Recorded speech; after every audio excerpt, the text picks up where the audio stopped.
సంగారెడ్డి జిల్లా అమీన్పూర్లో విషాదం చోటు చేసుకుంది. స్థానిక గ్రౌండ్లో మహేశ్వరి అనే యువతి కార్ డ్రైవింగ్ నేర్చుకుంటూ ఇద్దరు చిన్నారులను బలికొంది. కారు అదుపు తప్పి అక్కడే ఆడుకుంటున్న ఇద్దరు చిన్నారులపైకి దూసుకెళ్లింది. ఈ ప్రమాదంలో ఇద్దరు పిల్లలు దుర్మరణం చెందారు. మణివర్మ అక్కడికక్కడే ప్రాణాలు కోల్పోగా ఏకవాణి ఆసుపత్రిలో చికిత్స పొందుతూ మృతి చెందింది. బాలుడి తండ్రి శేఖర్ ఫిర్యాదు మేరకు కేసు నమోదు చేసుకున్న పోలీసులు కారు నడిపిన యువతితో పాటు మరో వ్యక్తిని అదుపులోకి తీసుకున్నారు.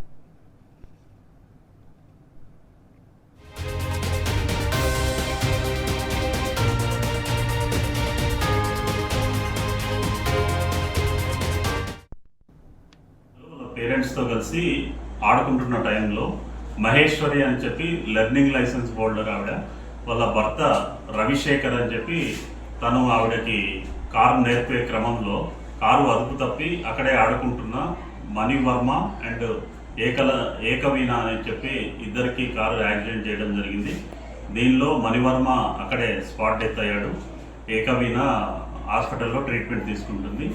దీనికి వారి దగ్గర నుంచి కంప్లైంట్ తీసుకొని 106 class 1 and 125 class A DNS sections కింద కేసు రిజిస్టర్ చేసి ఇన్వెస్టిగేషన్ చేస్తున్నాం.